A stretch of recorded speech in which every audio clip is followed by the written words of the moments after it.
जय हिंद साथियों। अगर भाई आप एसएससी जीडी का एग्ज़ाम देने जा रहे हो और आप मैथ में कमज़ोर हो तो भाई मैं आपके लिए डेली एक वीडियो लेके आ रहा हूँ जिसमें 3 से 4 टाइप मैं आपको करा रहा हूँ इम्पोर्टेंट सवाल मैथ के। अगर आप एक एवरेज स्टूडेंट हो, आप पर मैथ नहीं आती है, तो भाई उन वीडियो को देखो, आपका बहुत ज़्यादा उनसे लाभ होगा भाई। ठीक है, ज़्यादा देर की वीडियो नहीं, 1-2 घंटे की नहीं है, कुल 11-11 मिनट, 5-5 मिनट, 6-6 मिनट की भाई 3-3 4-4 टाइप मैं आपको करा रहा हूँ। उनको करके चले जाओ भाई, आपका भला होगा।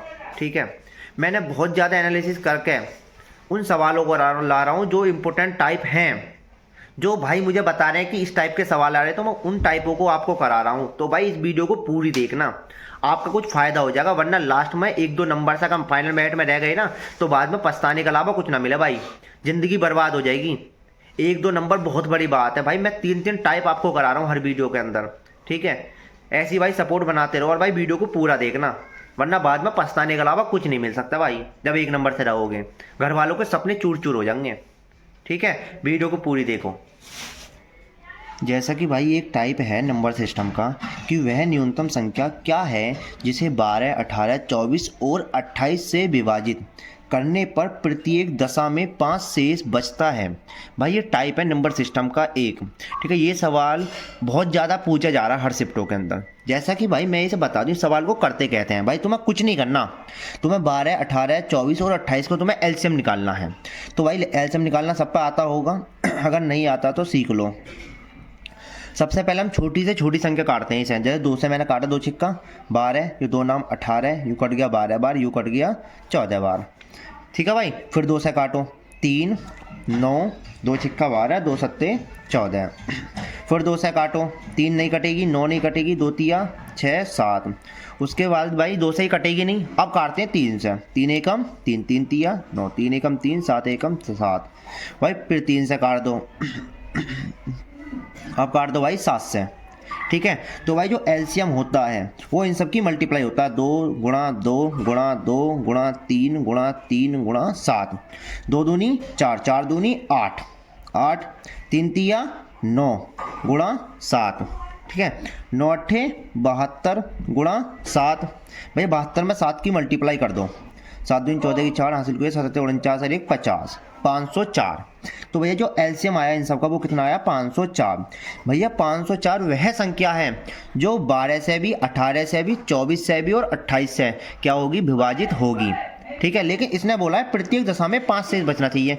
जब एक बात बताओ, 504 संख्या पूरी पूरी कटेगी लेकिन मुझे 5 शेष चाहिए, तो भैया मैं इसमें 5 जोड़ूंगा नहीं जोड़ूंगा जी, बिल्कुल जोड़ूंगा। तो भैया जुड़ के कितने आ गए, 509। तो आंसर क्या होगा इसका, 509। 509 वह संख्या है जो 12 से भी कटेगी 5 शेषफल देगी, 18 से भी कटेगी 5 शेषफल देगी, 24 से भी कटेगी 5 शेषफल देगी और 28 से भी कटेगी 5 शेषफल देगी। ठीक है, समझ में आ गया तो भाई लाइक कर दो और सपोर्ट बनाते रहो। ठीक है, और भी वीडियो आएंगी, चैनल को सब्सक्राइब कर लो। अब भाई एक सवाल आ रहा है मध्य अनुपाती का, तृतीय अनुपाती का, चतुर्थ अनुपाती का।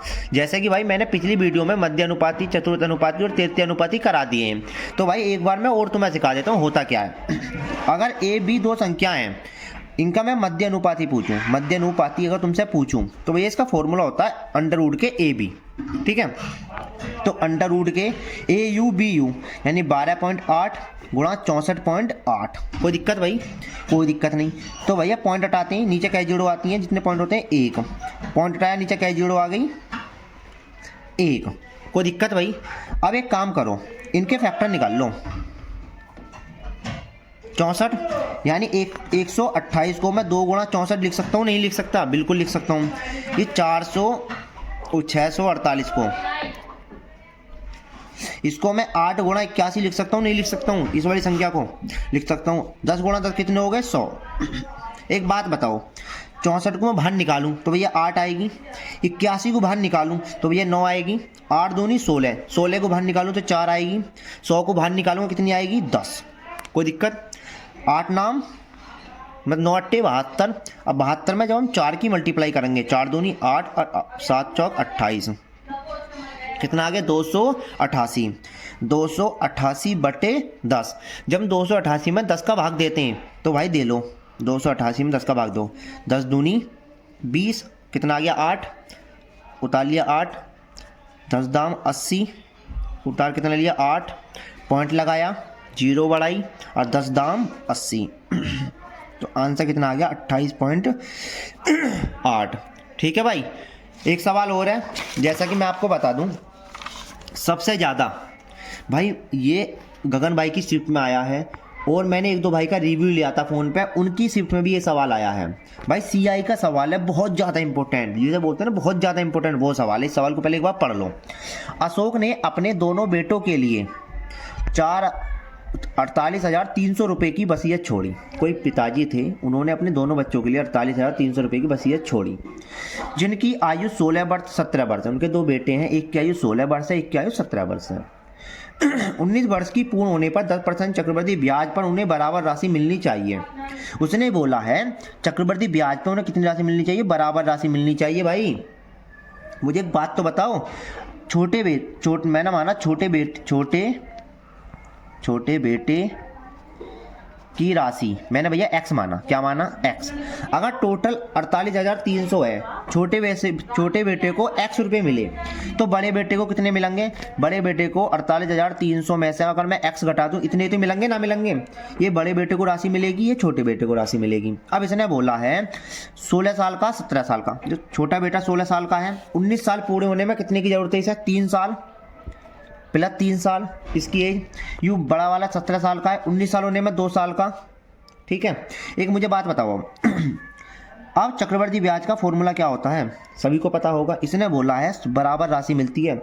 जब बराबर राशि मिलती है तो छोटा बेटा ये हो गया x, हो गया ना, हो गया x, कोई दिक्कत नहीं। 1 प्लस r कितनी है भैया? 10, नीचे कितनी आ गई? 100। और भैया पावर में आती है t कितनी है छोटे बेटे के लिए? 3 साल, कोई दिक्कत।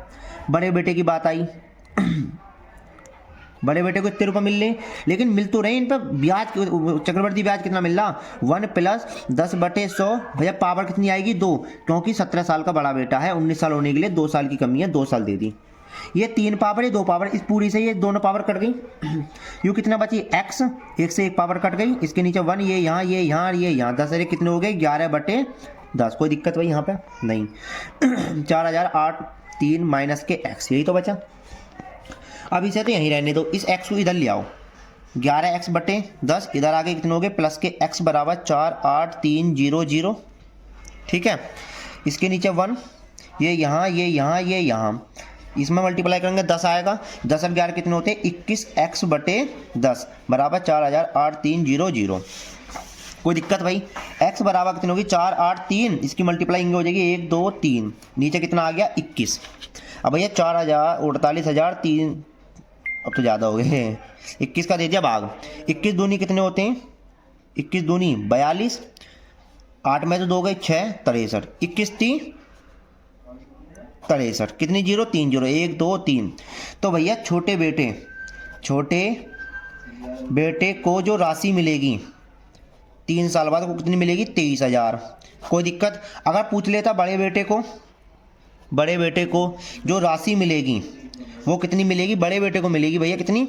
4,008, मतलब 48,300 में से मैं 23,000 घटा दूं तो बड़े बेटे को कितनी राशि मिलेगी? जल्दी बता दो। 0 0 3 5 2, 25,300। 25,300 रुपये मिलेंगे भैया बड़े बेटे को। अगर भाई दोनों टाइप, मतलब तीनों टाइप आपको समझ में आ गए हैं और आपके 6 नंबर पक्के हो जाएंगे भाई। ठीक है। ऐसी सपोर्ट बनाते रहो। अभी बहुत सारे मैं सवाल आपको कराने वाला हूँ जो सवाल पूछे जा रहे हैं। ठीक है भाई। चैनल को लाइक कर लो, कमेंट कर लो, सब कुछ कर दो। चैनल में आग लगा दो बिल्कुल। ठीक है भाई। अगर सवाल समझ में आ गए तो लाइक कर सकते हो। एक बार दोबारा बता देता हूँ, वह न्यूनतम संख्या क्या है जो 12, 18, 24 और 28 से विभाजित होने पर प्रत्येक रिश्ते में 5 शेषफल बचते हैं। तुम्हें कुछ नहीं करना, इनका एलसीएम निकाल लेना। एलसीएम आ गया 504। 504 वह संख्या जो 12, 18, 24 और 28 से पूरी तरह विभाजित है। लेकिन भैया सवाल ने बोला 5 शेष बचना चाहिए। जब 5 शेष बचाना है तो मैंने इसमें 5 जोड़ दिए, तो 509 वह संख्या होगी जो इनसे विभाजित होने पर 5 शेषफल देगी। इस सवाल पे आओ। मैंने मध्य अनुपाति का फॉर्मूला तुम्हें बताया है। ए बी का मध्य अनुपाति अंडर रूट के ए बी होता है। इसमें रखो, इन्हें बाहर निकाल दो, 28.8 आ गया। कोई दिक्कत भाई? इस सवाल में छोटे बेटे की राशि x मानी, टोटल राशि इतनी है, बस ये छोड़िए, बड़े बेटे को 83 मिल रही है, दोनों का मैंने क्यों इसने बोल रखा जो चक्रवर्ती ब्याज पर उन्हें बराबर राशि मिलती है, तो भैया दोनों का जो चक्रवर्ती ब्याज की जो राशि में मैंने क्या कर दिया, बराबर कर दिया। भैया सैल्यूशन निकाल के बड़े बेटे की जो छोटे बेटे की जो राशि आ गई वो 23,000 आ चुकी है, और बड़े बेटे की जो राशि आई वो 25,300 रुपये आ गई है। ठीक है भाई, कोई दिक्कत समझ में आ गया तो भाई लाइक कर दो और कमेंट कर दो भाई, ठीक है। और भाई एक बार बता दो वीडियो मेरी कहाँ तक पहुँच रही है। जय हिंद भाई। जैसा कि भाई मैं बता दूं, ये मध्यानुपाती का एक सवाल मध्यानुपाती का आया था और एक ही सवाल आया था तृतीयानुपाती का। भाई सबसे पहले मैं बताऊं कि मध्यानुपाती होता क्या है। भाई ए नाम की कोई संख्या है और बी नाम की कोई संख्या है, अगर उन्होंने तुमसे मध्यानुपाती पूछा है तो उसका फॉर्मूला होता है अंडर रूट के ए बी, ये फॉर्मूला है। जैसे कि भाई ये सवाल है 32 और 2 का क्या मध्यानुपाती क्या होगा। भैया हमने ए को मान लिया 32 और भैया बी को मान लिया मैंने 2। अब हम जानते हैं क्या मध्यानुपाती का जो फॉर्मूला होता है वो क्या होता है। अभी मैंने आपको पढ़ाया था अंडर रूट के ए बी, ये फॉर्मूला पढ़ाया। तो भैया अंडर रूट के ए की वैल्यू कितनी है 32, बी की वैल्यू कितनी है 2, तो मल्टीप्लाई करके कितना होगा 32 दूनी होते 64। अब भैया जब 64 को अगर अंडर रूट के अंदर है तो उसे बाहर निकालने के लिए क्या आ जाएगा 8। तो भैया 32 और 2 का जो मध्यानुपाती होगा वो क्या होगा 8 होगा। जैसे कि भाई मैं एक सवाल आपके लिए, जैसे 6 और 24 का मध्यानुपाती क्या होगा, इसका आंसर तुम कमेंट में दे सकते हो, ठीक है। लेकिन भाई मैं ऐसा करा रहा हूँ सवाल को। अभी मैंने क्या बताया, ए को मान लिया मैंने 6 और बी को मान लिया मैंने 24। भैया मध्यानुपाती का फॉर्मूला क्या होता है अंडर रूट के ए बी। तो अंडर रूट ए की जगह आ गया भैया 6 और बी की जगह आ गया 24 बराबर। अब भैया 24 में मैंने 6 कर दी मल्टीप्लाई, 6 चौक 24 की 4 हासिल को 2, 6 दूनी 12 और 2 कितने हो गए भैया 144। अंडर रूट के आ गया भैया 144। भैया ये किसका वर्ग है, यू भैया वर्गमूल है 12 का, तो इसका आंसर क्या आ गया 12। ठीक है भाई। अब भाई जैसा कि मैं आपको बताऊं मध्यानुपाती सीख गए। भैया एक सवाल आया था तृतीयानुपाती का, भाई ये सवाल मेरे एक शिफ्ट में आए थे तो मैं आपका फ़ायदा करा दूँ 2 नंबर का। ठीक है भाई। अब कोई संख्या है ए नाम की और कोई संख्या बी नाम की, अगर उन्होंने तुमसे तृतीयानुपाती पूछा है और जो कि तृतीयानुपाती क्या है मैंने x मान लिया कि इसका जो आंसर आएगा वो x है, तो भैया x का फॉर्मूला होता है b² a। कोई दिक्कत। अब भाई जैसे मैं बता दूं 18 और 24 का तृतीयानुपाती क्या होगा। भैया मैंने माना a बराबर होगी 18 और भैया b बराबर हो गई 24। अब भैया मैंने फॉर्मूला क्या बताया तृतीयानुपाती का, x बराबर होता है b² ये फॉर्मूला होता है। भैया b की वैल्यू कितनी है भैया 24 गुणा 24। भैया a की वैल्यू कितनी है भैया 18। अब इसे काट लो, जैसे 2 नाम 18 और ये 2 एकम 2, 2 दूनी 4, कोई दिक्कत। 3 तिया 9 और 3 चौक 12 और 3 अट्ठे कितने हो गए 24 और 8 चौक कितने हो गए भैया 32। तो इसका तृतीयानुपाती का जो आंसर आ गया वो क्या आ गया भैया, तृतीयानुपाती का जो आंसर आया वो आया है 32। भाई इस प्रकार के क्वेश्चन आ रहे हैं एसएससी जीडी में, डरने की जरूरत नहीं है, तुम दिक्कत मत लो, तुम वीडियो को लाइक करो और कमेंट करो और 4 नंबर अपने पक्के करो। जैसे कि भाई एक सवाल आया था 36 और 48 का तृतीयानुपाती क्या होगा। अभी मैंने फॉर्मूला क्या बताया, x² बराबर होता है b²/a। अब यहाँ पे a की वैल्यू हो गई 36 और b की वैल्यू कितनी आ गई 48, कोई दिक्कत। तो भैया x बराबर हो गया, b की वैल्यू कितनी है 36 गुणा 36 बटे 48, कोई दिक्कत। अब इसे 2 से काट दिया, 2 दूनी 4, 24 बार कट गया और 18 दूनी होते हैं 36, 2 नाम 18 और यू कट गया 12 बार। अब 12 तिया कितने होते हैं भैया 36, ठीक है। तो x बराबर कितना हो गया 3 गुणा 9, x की वैल्यू कितनी आ गई 9 तिया 27। ये क्या हो गया भैया इसका तृतीयानुपाती। अगर भाई तुम इन सवालों को सीख गए हो तो भाई कमेंट में बता दो कि मैं सीख गया, अब मेरे 4 नंबर पक्के हो चुके हैं और भाई बाद में तुम्हें पछताना नहीं पड़ेगा। भैया लास्ट में मैंने बहुत देखे 1 नंबर से निकल गया, 2 नंबर से निकल गया, भाई ये 4 नंबर अपने पक्के कर चुके हो तुम। भाई मेरी शिफ्ट में आए थे मध्यानुपाती और तृतीयानुपाती, ये मैंने आपको करा दिए हैं और भी मैं वीडियो लाऊंगा, इसलिए मेरे चैनल को सब्सक्राइब कर लो, लाइक कर लो, कमेंट कर दो, कुछ भी कर दो भाई, पर मुझे सपोर्ट करो, ठीक है। जय हिंद भाई। जैसा कि साथियों मैं बता दूं, मैं ट्रेन के आपको 4 टाइप कराने वाला हूं, जिनमें से चारों 4 टाइप बहुत ज़्यादा इंपॉर्टेंट है भाई, ठीक है। इनमें से आपको जरूर मिलने वाला है एक क्वेश्चन।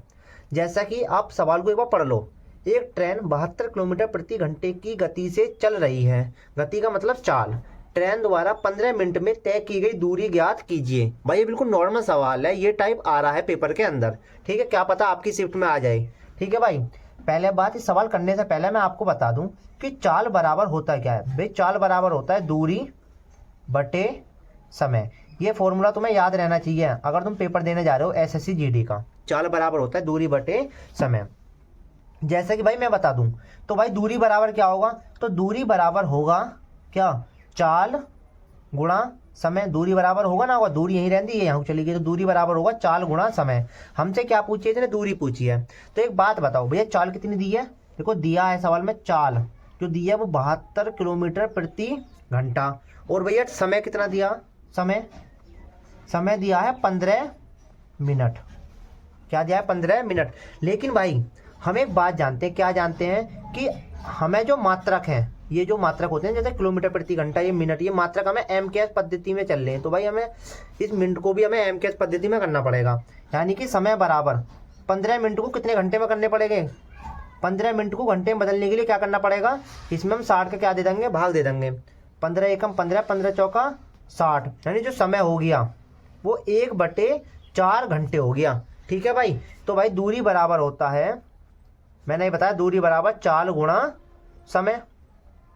तो दूरी बराबर चाल कितनी है 72 गुणा समय कितना 1/4। तो दूरी बराबर क्या हो गई, इसमें इसका भाग दीजिए 72 में 4 का, 4 एकम 4, 3 2, 4 अट्ठे 32, तो कितना हो गया 18 किलोमीटर। कोई दिक्कत भाई, इस सवाल को समझने में कोई दिक्कत आई, नहीं आई? तो भाई आगे बढ़ते हैं। इसका जो आंसर हो गया वो क्या आ गया 18 किलोमीटर, 18 किलोमीटर इसका क्या हो गया आंसर। अगले सवाल को देखो, 400 मीटर लंबी ट्रेन, इसका आंसर होगा 18, हाँ इसका आंसर होगा भाई 18। ठीक है, 400 मीटर लंबी ट्रेन 300 मीटर लंबे पुल को 70 सेकंड में पार करती है, तो ट्रेन की गति क्या होगी। भाई एक बात बताओ, जो ट्रेन की जो लंबाई है, ट्रेन की लंबाई वो कितनी है 400 मीटर, और पुल की लंबाई वो कितनी है भैया 300 मीटर। तो टोटल लंबाई कितनी होगी, टोटल जो लंबाई होगी वो 400 3 तो कितनी होगा 700 मीटर टोटल लंबाई हो गई। कोई दिक्कत भाई। और ये कह रहा जो ट्रेन 400 मीटर लंबी ट्रेन 300 मीटर लंबे पुल को 70 सेकंड में पार करती है। एक बात बताओ, ये 300 मीटर लंबा पुल है, 300 मीटर लंबा पुल, ट्रेन की लंबाई है भाई 400 मीटर, तो टोटल यहाँ से जो यहाँ तक की जो दूरी होगी वो 700 मीटर हुई ना हुई। इसको कितने इस 700 मीटर को कितने सेकंड में पार कर रही है, 70 सेकंड में। तो भैया टाइम कितना हो गया, टाइम दिया 70 सेकंड, ये दिया का टाइम 70 सेकंड। ठीक है भाई। तो भाई ट्रेन की जो गति हो गई, अभी मैंने बताया चाल बराबर होता है दूरी बटे समय। चाल बराबर क्या होता है, दूरी बटे समय। तो भैया दूरी कितनी है 700 मीटर, कितनी 700 मीटर। भैया समय कितना दिया 70 सेकंड, इससे ये कट गया 7 दाम 70। तो भैया जो चाल आ गई 10 मीटर प्रति सेकंड। लेकिन भाई जो आंसर दे रहा था वो दे रहा था किलोमीटर प्रति घंटा के अंदर, और लेकिन हमारा आंसर क्या आ रहा है मीटर प्रति सेकंड के अंदर। भाई मैं तुम्हें एक बात बताऊं, इंपॉर्टेंट बात है भाई, याद रखना। अगर हमें मीटर प्रति सेकंड से किलोमीटर प्रति सेकंड में हमें कन्वर्ट करना है, क्या करना है कन्वर्ट, तो भाई हम जो मल्टीप्लाई करते हैं वो 18/5 से क्या करते हैं, गुणा करते हैं। क्या करते हैं 18/5 से गुणा। अगर हम किलोमीटर प्रति घंटे को बदलना जा रहे हैं मीटर प्रति सेकंड के अंदर, तो भैया फिर किसकी मल्टीप्लाई करनी पड़ेगी, 5/18 से गुणा करनी पड़ेगी। कोई दिक्कत। अब भैया जो चाल आई है जो 10 मीटर प्रति सेकंड आ गई, लेकिन आंसर तो किलोमीटर प्रति घंटा में है, तो हम क्या करेंगे 10 गुणा 18/5 से कर दिया हमने गुणा, 5 दूनी 10, 18 दूनी होगी 36 किलोमीटर प्रति घंटा आ गई चाल। ये रहा आंसर भाई। ठीक है, सवाल समझ में आ गया तो भाई लाइक कर देना, कमेंट कर देना। ठीक है, कोई दिक्कत आवे तो भाई एक सवाल है, ठीक है, एक सवाल है भाई, रोहित और दिनेश 64 किलोमीटर दूर हैं, यानी रोहित और जो दिनेश है वो 64 किलोमीटर दूर हैं। रोहित 15 किलोमीटर प्रति घंटे की चाल से चल सकता है और दिनेश 17 किलोमीटर प्रति घंटे की गति से चल सकता है। यदि वे एक दूसरे की तरफ यात्रा करें, भाई ये पॉइंट याद रखना, एक दूसरे की तरफ, अभी मैं आपको एक कंसेप्ट बताने वाला हूँ, एक दूसरे की तरफ यात्रा करें तो वह कितने घंटे में मिल सकते हैं। पहली बात, या तो इंसान हो या ट्रेन हो, दोनों भाई एक ही तरीके से होगा। देखो अगर कोई दो ट्रेन है, अगर वो एक दूसरे की ओर यात्रा करें तो जो उनकी जो चाल होगी S1 और S2 वो क्या होगी, जुड़ेगी। जो चाल होगी वो क्या करेगी, जुड़ेगी। अगर वो आमने सामने यात्रा करें, अगर भाई वो एक ही दिशा में दोनों S1 S2 अगर एक ही दिशा में यात्रा करें तो जो उनकी जो चाल होगी वो क्या होगी, घटेगी। भाई ये कंसेप्ट है, याद रखना, ठीक है भाई। अब सवाल को दोबारा पढ़ते हैं। रोहित और दिनेश 64 किलोमीटर दूर हैं। भैया ये हो गया रोहित, ये हो गया दिनेश, दोनों की जो दूरी है वो कितनी है, 64 किलोमीटर। कोई दिक्कत? यहाँ पर रोहित और यहाँ पर हो गया अपना दिनेश, दोनों की जो बीच की दूरी होगी वो 64 किलोमीटर हो गया। रोहित 15 किलोमीटर प्रति घंटे की चाल से, यानी 15 किलोमीटर प्रति घंटे की चाल से चल सकता है, और दिनेश 17 किलोमीटर प्रति घंटे की चाल से चल सकता है। यदि वे एक दूसरे की तरफ यात्रा करें, भैया मैंने भी एक बात बताई है, यदि वो एक दूसरे की तरफ यात्रा करें, इनकी जो चाल होगी वो क्या करेगी, जुड़ेगी। तो चाल जो हो गई, टोटल चाल वो कितनी हो जाएगी, 15 + 17 कितनी हो गई, 7 5 12 2 हासिल को 1 2 और 1 3 32 किलोमीटर प्रति घंटा इनकी क्या होगी, चाल होगी भाई। कोई दिक्कत? अब ये कह रहा कितने घंटे में मिल सकते हैं। एक बात बताओ, मैंने बताया था तुम्हें शुरू में ही, चाल बराबर क्या होता है, दूरी बटे समय, दूरी बटे समय। भैया इतने समय पूछा है तो समय बराबर क्या हो जाएगा, दूरी बटे चाल। कोई दिक्कत? तो भैया समय बराबर दूरी कितनी चली है उसने, 64 किलोमीटर, और भैया चाल कितनी है, 32 किलोमीटर प्रति घंटा। किलोमीटर से किलोमीटर कट गई, प्रति घंटा ना, घंटा ऊपर चली जाएगी, 32 दूनी हो गई 64। तो समय बराबर क्या हो गया, समय बराबर हो गया 2 घंटे। कोई दिक्कत भाई? भाई इसी टाइप का सवाल ट्रेन में भी हो सकता है, यानी ट्रेन एक दूसरे के आमने सामने चल रही है, इस टाइप का सवाल भी, वो भी इसी तरीके से बनेगा। अगर भाई सवाल समझ में आया हो तो भाई लाइक कमेंट कर सकते हो आप, ठीक है। ठीक है, एक बार दोबारा समझा देता हूँ। एक ट्रेन 72 किलोमीटर घंटे की चाल से चल रही है, ट्रेन द्वारा 15 मिनट में तय की गई कुल दूरी। भैया चाल बराबर होता है दूरी बटे समय। तो भैया मैं पूछिए दूरी बराबर क्या हो जाएगा, चाल गुणा समय। कोई दिक्कत? चाल कितनी दी है, 72 किलोमीटर प्रति घंटा, ट्रेन 15 मिनट में, 15 मिनट में कितने घंटे होते हैं, 15 बटे 60 से दे दिया हमने भाग, 1 बटे आ गया 4 घंटे। ठीक है, तो दूरी पूछे, दूरी बराबर होता है चाल गुणा समय। तो दूरी बराबर 72, चाल कितनी दी है 72, समय कितना 1 बटे 4, आपस में काट दिया, 18 × 4 72 होते हैं। ठीक है, 18 आंसर ये रहा इसका। कोई दिक्कत? अगला सवाल, 400 मीटर लंबी ट्रेन 300 मीटर लंबे पुल को 70 सेकंड में पार कर सकती है, ट्रेन की गति क्या होगी। भैया ये हो गया पुल अपना, ये हो गई ट्रेन की लंबाई, टोटल जो लंबाई होगी वो कितनी होगी, 700 मीटर। कोई दिक्कत? 400 मीटर और 300 मीटर होगी 700 मीटर। ये कह रहा इसको 70 सेकंड में पार करती है। भाई यहाँ से यहाँ तक जाने में 70 सेकंड लगते हैं, तो भाई समय कितना हो गया, 70 सेकंड, टोटल लंबाई होगी 700। इसने पूछी है ट्रेन की गति, यानी चाल बराबर होता है दूरी बटे समय। दूरी कितनी हो गई, 700, दूरी 700 हो गई, समय हो गया 7। ठीक है, इसमें इसका हमने भाग दिया गया 10 मीटर प्रति सेकंड। कोई दिक्कत? लेकिन आंसर जो दिया वो दिया किलोमीटर प्रति घंटा में। मैंने एक बात बताई है, क्या बताई है, अगर हम मीटर प्रति सेकंड को किलोमीटर प्रति घंटा में बदलेंगे तो 18/5 से क्या करनी पड़ेगी, गुणा करनी पड़ेगी। अगर किलोमीटर प्रति घंटा से मीटर प्रति सेकंड घंटा में बदलेंगे 5/18 से क्या करनी पड़ेगी, गुणा। लेकिन हम क्या कर रहे हैं, मीटर प्रति सेकंड को किलोमीटर प्रति घंटा में बदलने जा रहे हैं, तो भाई क्या कर दिया हमने, 18/5 से कर दी गुणा। तो 5 दूनी 10, 18 दूनी हो गई 36। कोई दिक्कत? रोहित और दिनेश 64 किलोमीटर दूर है। रोहित 15 किलोमीटर प्रति घंटे की चाल से चल सकता है और दिनेश 17 किलोमीटर प्रति घंटा की चाल से चल सकता है। यदि वे एक दूसरे की तरफ यात्रा करें तो वो कितने घंटे में मिल सकते हैं। मैं एक कंसेप्ट बता रहा हूँ आपको, अगर वो आमने सामने यानी आमने सामने आ रहे हैं तो उनकी चाल जुड़ेगी, अगर वो एक ही दिशा में जा रहे हैं तो उनकी चाल जो होगी वो घटेगी। ठीक है भाई, रोहित और दिनेश, रोहित यहाँ पे है, दिनेश यहाँ पे, इनके जो बीच की दूरी है वो 64 किलोमीटर है। ठीक है, रोहित 15 किलोमीटर प्रति घंटे की चाल से चल सकता है और जो दिनेश है वो 17 किलोमीटर प्रति घंटे की चाल से चल सकता है। तो चाल जो उनकी जुड़ जाएगी, क्योंकि मैंने अभी कंसेप्ट बताया, रोहित इधर जा रहा है, दिनेश इधर आ रहा है, तो इनकी जो चाल होगी वो आपस में क्या होगी, जुड़ गई, 32 किलोमीटर प्रति घंटा आ गया। चाल बराबर मैंने फॉर्मूला शुरू में बताया, दूरी बटे होती है समय, तो समय बराबर होता है दूरी बटे चाल।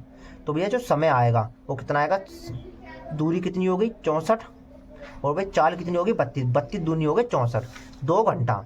भाई कुछ भाइयों के कमेंट, अगर तुम्हें सवाल समझ में आ गए हैं तो भाई तुम वीडियो को लाइक कर सकते हो, कमेंट कर सकते हो। दूसरी बात भाई, कुछ भाइयों का कमेंट आ रहा है कि तुम सवाल को थोड़ा लंबा करा रहे हो। भाई जो ये मैं वीडियो करा रहा हूँ ये उन भाइयों के लिए करा रहा हूँ जो मैथ में बिल्कुल कमजोर है। ठीक है भाई, एक सवाल है बेईमान दुकानदार का, भाई बहुत ज़्यादा पूछा जाता है एसएससी के अंदर, और भाई मेरे सुनने में आई है ये किसी किसी शिफ्ट में पूछा भी जा रहा बेईमान दुकान का। तो भाई मैं जैसा कि तुम्हें पता है मैं आपको इम्पोर्टेंट टाइप करा रहा हूँ मैथ के, ठीक है। मैंने 3-4 वीडियो पहले ही बना दी हैं और भाई अब एक वीडियो ये रही भाई। जिसको भाई का भी इन फ्यूचर आपका एसएससी जीडी का एग्ज़ाम है तो भाई जाओ मेरी सारी वीडियो को देख लो। ज़्यादा बड़ी बड़ी वीडियो नहीं है, कुल 10-10 5-5 मिनट की वीडियो हैं जिनमें मैं आपको 3-3 4-4 टाइप करा रहा हूँ। जैसे कि भाई ये वाला सवाल है भाई, इन सवालों में क्या करना होता है पहले एक बार पढ़ लो इसे।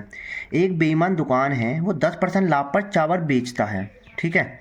साथ ही वजन से 20% कम तोलता है, उसका कुल प्रतिशत लाभ क्या है।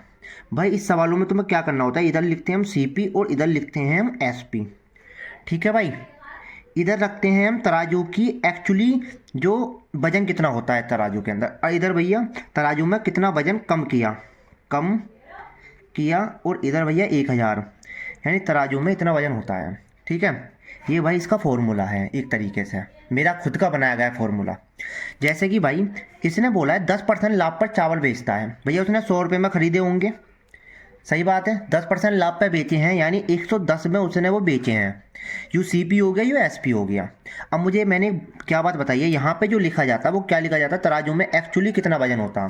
भैया 1 किलो में 1000 ग्राम हो गया, कोई दिक्कत। उसके बाद इसने बोला है 20% कम तोलता है।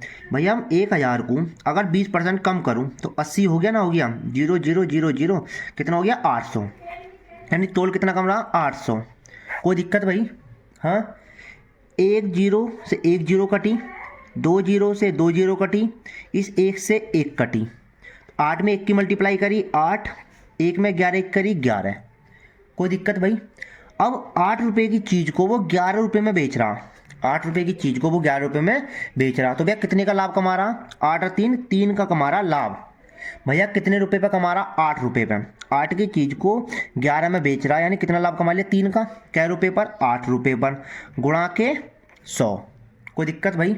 ये कितना हो गया 300/8। कोई दिक्कत। 300 में 8 का दे दिया मैंने भाग, 8 तिया 24 6 0, 8 सत्ते 56 4, पॉइंट लगाया 0, 8 पंजे 40। देख रहे हो कितना बेईमान दुकान है भैया, 37.5% का लाभ कमा रहा है वो, इतना घपला कर दिया उसने, देख रहे हो। अब दोबारा समझ लो, एक बेईमान दुकानदार है 10% लाभ पर चावल बेचता है, साथ ही वजन में 20% कम तोलता है, उसका कुल प्रतिशत लाभ क्या होगा। जैसा कि मेरा ये अपना फॉर्मूला खुद का, इधर सीपी लिखो इधर एसपी लिखो, इधर लिखो एक्चुअली कितनी वैल्यू होती है 1000 ग्राम, और इधर कितना कम किया या कितने की वृद्धि करी, कोई दिक्कत। इधर लिखना है भैया सीपी कितना है, 100 रुपये की चीज़ को 10% लाभ पे बेच रहा है 110, 1 किलो में 1000 ग्राम ही होते हैं। इधर देखो कितने परसेंट कम कर रहा है 20%, तो 1000 का 20% कम करेंगे तो कितना हो जाएगा 800। ये 2 0 से 2 0 खत्म, 2 0 से 1 0, ये 1 0 खत्म, ये 8 एकम 8, 11 एकम 11। 8 की चीज़ को 11 में बेच रहा, कितने का लाभ कमा रहा 3 का, कितने पर कमा रहा 8 रुपये पे, गुणा के 100, 300/8, 37%। भैया क्या कर रहा वो प्रॉफिट से कमा रहा, कोई दिक्कत। एक टाइप इसी की तरह ही, इसे पढ़ो। एक बेईमान डीलर है, लागत मूल्य को बोलते हैं हम सीपी पर अपनी वस्तु को बेचने का दावा करता है। भैया मैंने बताया था सीपी इधर एसपी, इधर एक्चुअली जो वैल्यू होती है 1000, इधर कितना कम किया है वो, कम किया हुआ वजन, कम किया वजन, कोई दिक्कत। सीपी कितनी है, ये कह रहा लागत मूल्य पर अपनी वस्तु को बेचने का दावा करता है। भैया 100 रुपये की चीज़ खरीदी है तो 100 में ही बेचने का दावा करा उसने, एक दुकानदार ने, लेकिन उसने 1 किलो वजन के बदले 850 ग्राम दिया। भैया एक्चुअली वजन 1000 ही होता है, लेकिन कितना कम कर रहा है 850 ग्राम दे रहा, कोई दिक्कत। ये 2 0 से 2 0 खत्म, 1 0 से 1 0 खत्म, 85 एकम 85, 100 एकम 100। अब भैया 85 की चीज़ को वो 100 रुपये में बेच रहा है, कितने का लाभ कमा रहा है, कितने का बताओ, लाभ कमा लिया था ना 15 का, 85 में 15 जोड़ दिए कितने हो गए 100, नीचे कितनी आ गई 85 और गुणा के 100। कोई दिक्कत भाई। 5 तिया 15, 5 एकम 5, 3 इंग्लिश 5 सत्ते 35, यानी 300/17% का वो क्या कमा रहा, लाभ कमा रहा। भैया दुकानदार देख रहे हो, 100 रुपये की चीज़ को 100 में बेचने का दावा तो कर रहा, लेकिन वजन में कम कर दिया उसने, 1000 ग्राम की बजाय उसने 850 ग्राम दे रहा सामान को, ठीक है। 85 की चीज़ को 100 में बेच रहा भैया, 300/70% का क्या कमा लिया उसने, लाभ कमा लिया। ठीक है भाई, ये 2 टाइप हैं मतलब बेईमान दुकानदार के। अगर समझ में आ गए तो भाई लाइक कर देना, कमेंट कर देना, और भाई कमेंट में ये बता दो कि मेरी वीडियो कहाँ तक पहुँच रही है। ठीक है भाई, सुनने में आया है समतुल्य एकल छूट के सवाल पूछे जा रहे हैं हर शिफ्ट के अंदर। ठीक है, जब पूछे जा रहे हैं तो भाई एक टाइप इसका सीख लो, कुछ नहीं जा रहा। ठीक है, रिवीजन करने में अगर ए नाम की कोई चीज़ और बी दो हैं, ए बी कोई 2 चीज़ हैं, उनका मैं समझो समतुल्य पूछूं, समतुल्य, तो उसका फॉर्मूला होता है a plus b minus a b बटे 100। बस इस फॉर्मूले को याद कर लो भाई, अगर तुमसे समतुल्य छूट पूछी जाए। ठीक है, डिस्काउंट का ये सवाल पूछा जा रहा है, 2 नंबर का सवाल है भाई, पॉइंट के हिसाब होता है एसएससी जीडी के अंदर, हाई कट ऑफ जाती है, इसलिए इस वीडियो को सीख लो क्वेश्चन को। 15 और 25 भैया, ए बराबर यहाँ पे 15 और बी बराबर क्या है 25। मैंने फॉर्मूला बताया क्या, समतुल्य छूट का a plus b minus a b बटे 100। अब भैया ए की जगह 15 रखा, बी की जगह 25 रखा, और माइनस के 15 गुणा 25 बटे 100। 15 और 25 कितने होते हैं 40, माइनस 15 नहीं मल्टीप्लाई कर लो, 15 में 25 की मल्टीप्लाई कर दी, 15 पंजे 75, अब 15 दूनी 30, 5 7 3, इसमें मैं 100 का भाग दूंगा तो कितना आ जाएगा 3.75। इसकी कितना होगा 3.75। भैया 40 में से 3.75 घटाने आते हैं नहीं आते हैं? 10 में से 5 गए 5, 9 में से 7 गए 2, 9 में से 3 गए 6 और 36। तो भैया कितनी की छूट होगी, समतुल्य छूट होगी 36.25 की। कोई दिक्कत? अब भैया 40-20% की 2 क्रमांक छूट, एक का छूट पूछ रहा है। मैंने फॉर्मूला बताया क्या, ए प्लस बी माइनस के ए बी बटे 100। ए की जगह 40, बी की जगह 20, और भाई ए बी यानी 40 गुणा 20 बटे 100। 40 और 20 कितने हो गए 60, अरे माइनस आएगा इधर, माइनस 1 0 से 1 0 कटी, 1 0 से 1 0 कटी, 4 दूनी 8। भैया 60 में से 8 गए, कितना बचा 52% की छूट होगी भैया, एकल छूट। ठीक है, अगर तुमसे वो थोड़ा लेवल बढ़ा दे इसका, क्योंकि भैया शिफ्टों में ये दोनों पूछे गए, ये दोनों, अगर अब वो थोड़ा लेवल बढ़ा दे समतुल्य छूट का, तो भाई इस टाइप का क्वेश्चन पूछ सकता है। आने वाली शिफ्ट में इस टाइप का क्वेश्चन जरूर पूछा जाएगा किसी ना किसी में। तो भाई मैंने फॉर्मूला बताया a plus b minus a b बटे 100। पहले आप काम करो, इन दोनों को लो 50 और 30 को।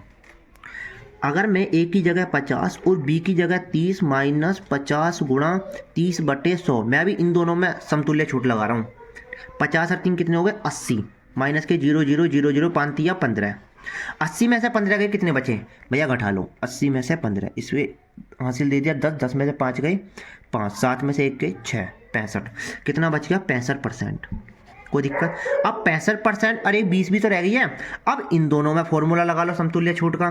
भैया क्या होता है 65 प्लस 20 माइनस के 65 गुणा 20 बटे 100। कोई दिक्कत? 65 और 20 कितने होते हैं भाई 85, माइनस 5 चौक 20 ना 20 पंजे सीधे काटो 100 बार, अरे 5 से काटो, 5 एकम 5, 5 तिया 15, 13। 85 में से 13 घटाए 72, कितना बचा 72 बचा ना, 5 में 3 गए 2, 8 में से 1 गए 7,